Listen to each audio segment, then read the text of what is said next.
You saw the title of the video, you know it's got nothing to do with coins or precious metals, but hear me out because I'm going to teach you all about an alternative investment opportunity that's as fun as it is profitable.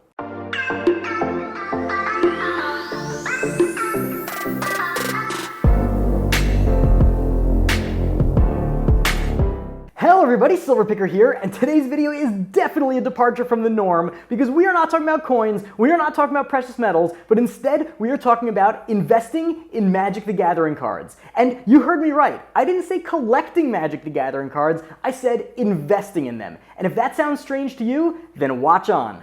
Due to all of the economic uncertainty in the world right now, a lot of people have been trying to diversify their portfolios by putting their money into some unusual alternative investments as a means of shoring up their wealth and even potentially speculating to make a little bit of money in the future. Bitcoin, Ethereum, and other cryptocurrencies are obvious examples of alternative investments that are super hot. But the collectibles market is also white hot right now, and it's not just the super collectors or the nerds that are getting in on the action. As I mentioned in a previous video, high-end collectibles are absolutely shattering auction records. Just in the last few months alone, the gold coin, Magic card, and Pokemon card world records for sales at auctions were decimated, with the Brasher doubloon selling for $9.3 million, the Black Lotus selling for $511,000, and the base set first edition Charizard selling for $369,000. The craziest thing about that, though, is not the sale prices, but that the Brasher doubloon, for example, was purchased by someone who had never bought coins before in his life.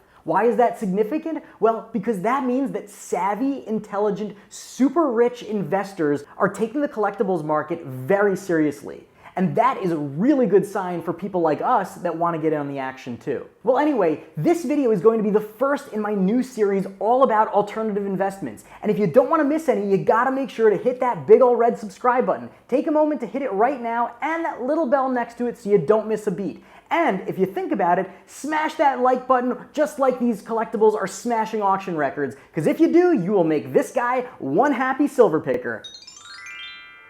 So, with this video, we are going to be kicking off the series with Magic the Gathering cards. Magic the Gathering is a collectible trading card game with a classical fantasy flavor. Think elves, goblins, and dragons. The game was released in 1993 when Wizards of the Coast, a small gaming company out of Seattle, Washington, published the first set of 295 different cards, now called the Alpha Edition.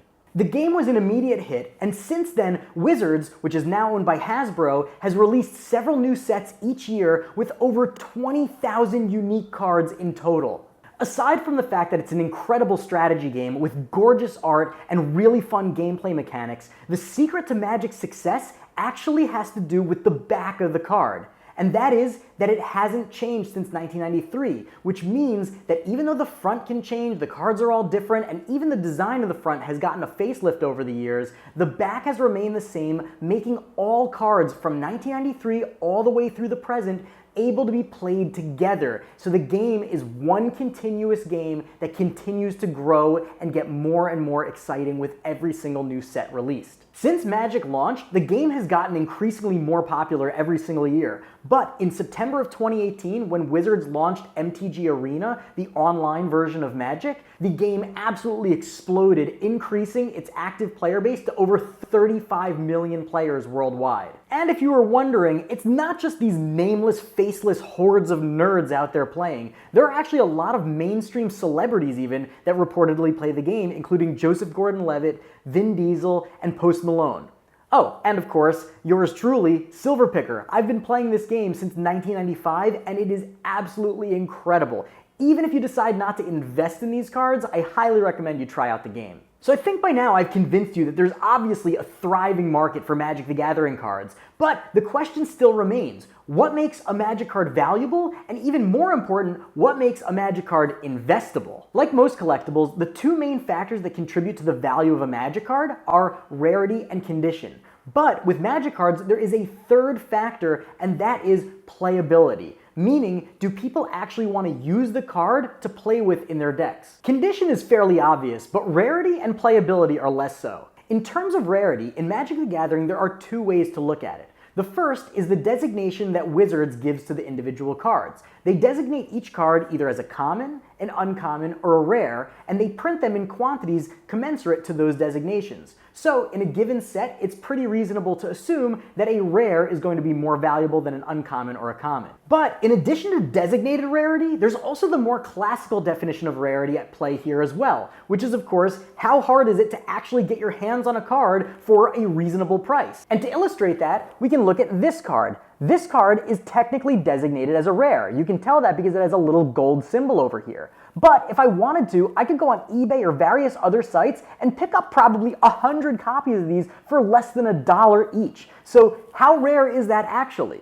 In 1993 or 1994, however, people didn't realize that the game was going to have such staying power or the cards were going to end up being so valuable, so people didn't really put much effort into preserving or protecting their collections, which means that old sets like Alpha, Beta, Unlimited, and even some of the first few expansion sets have cards that are designated as common or uncommon, but are actually quite rare and valuable. Take this card for instance. This card, a Llanowar Elves from Alpha, sells for about $100 in this condition.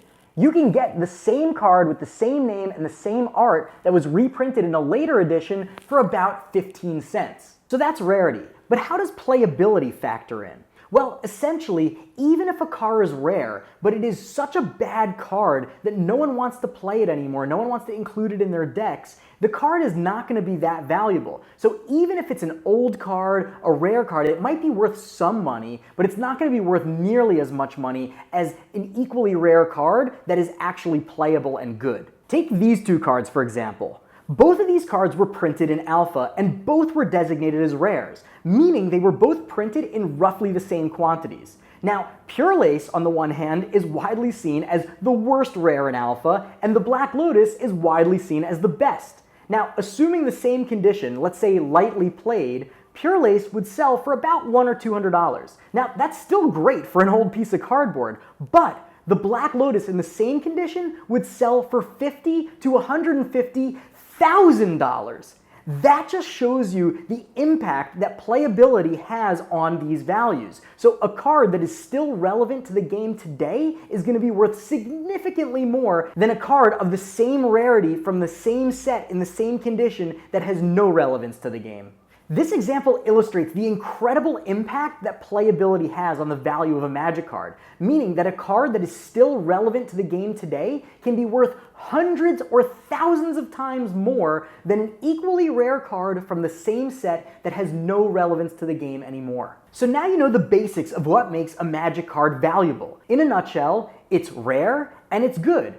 So, ready to invest, right? Not quite. While this is a pretty good rule of thumb for beginners, it's not always the case that a card that is rare and good is actually valuable or at all investable. And there are several reasons that contribute to this, but the main one is reprints. Even though there are over 20,000 unique Magic the Gathering cards, for various reasons, in new sets, Wizards of the Coast will reprint some old cards. And there are lots of reasons for that, some good, some bad, but at the end of the day, what happens to the original printing is that even though it retains a small premium over the new version, it still usually drops pretty dramatically in value.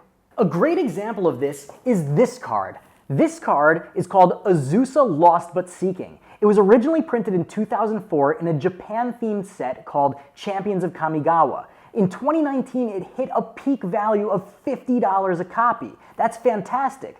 But then a year later, Wizards of the Coast reprinted the card in a new set, and the new version sells now for about $7, and this kind plummeted to about $12 a copy. Not so great for the schmo that's left holding the bag.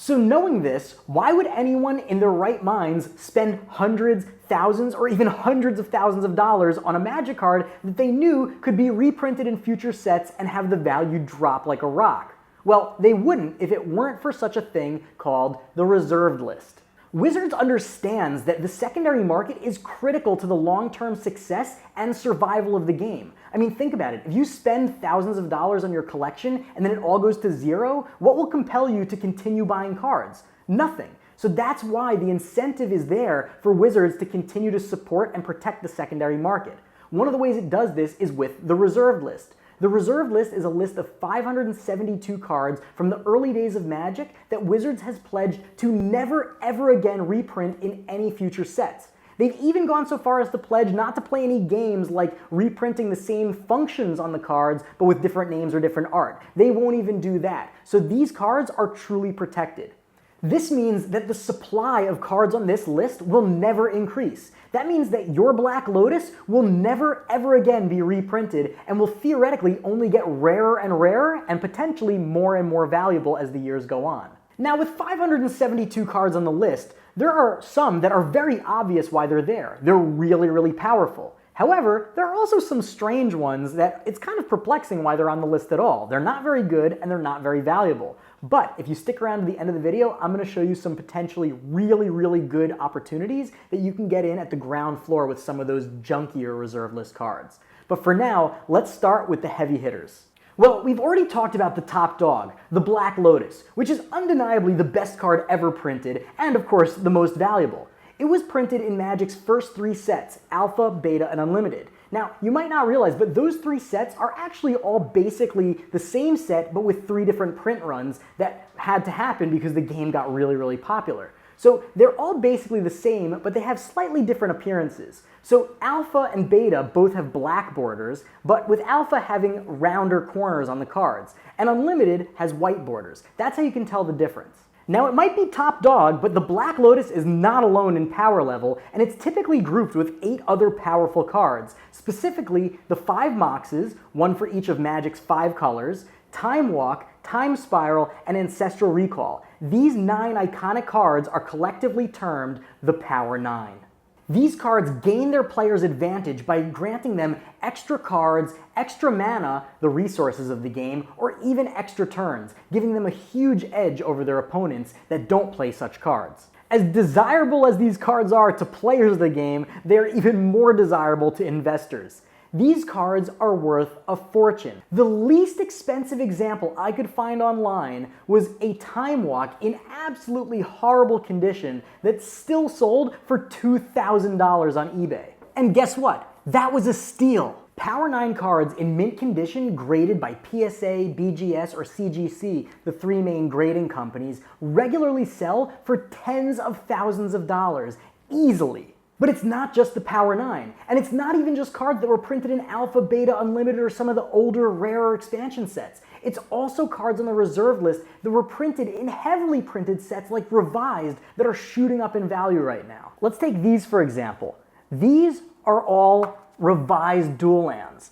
These cards are staples of the game, and when I got them years ago, they were selling for like $60 to $300 a piece, depending on which ones were better than others. Today, the minimum they're selling for is like $300, and they're selling all the way up to $2,000. Again, we're not talking about Alpha, Beta, or Unlimited. We're talking about Revised, which were printed into oblivion, and they're still fetching thousands of dollars. It's really crazy how values have spiked recently because like 2 or 3 years ago, my personal collection was only worth about like $3 grand, which is totally respectable. But today, the value of my collection has gone to over $10,000. That is absolutely insane. Now, if you guys want to see a video of my personal Magic the Gathering collection and investment, I'm happy to do so, but please remember to leave a like on this video and let me know in the comments below so I know you actually want to see me make more Magic the Gathering videos. So speaking of my personal investment in Magic cards, what's my take on what to buy and where to start? First off, while people are certainly making money buying and selling all sorts of Magic the Gathering cards, and I still buy new cards because I'm an active player of the game,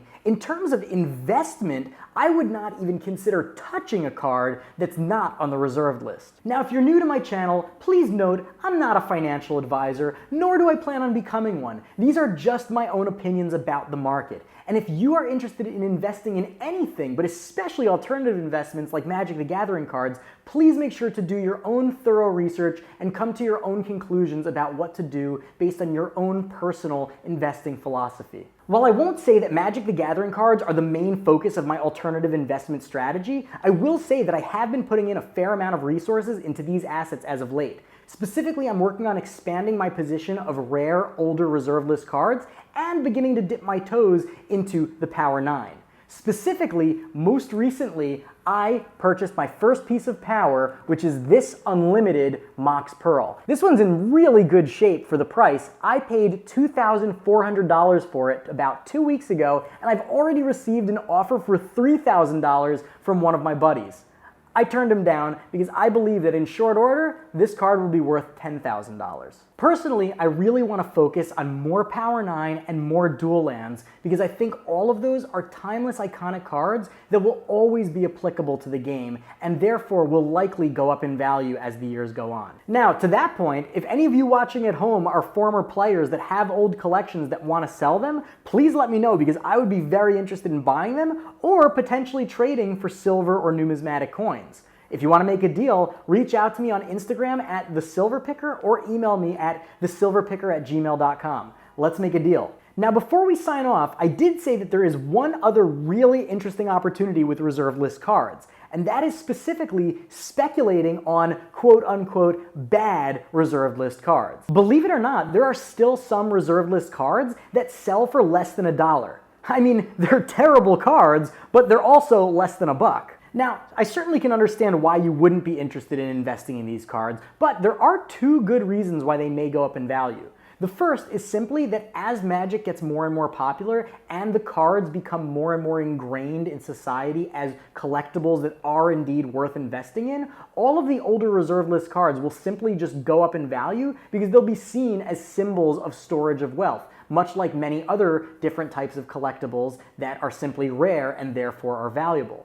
The second reason, however, is a little bit more compelling to me, and that is that as new cards get printed, they can sometimes make older cards that are worse better. Because a lot of cards, the whole thing with Magic the Gathering is making a synergistic deck where the cards have synergies between one another. So if a new card gets printed that sort of unlocks some hidden value in an older card, it will make the older card spike up in value.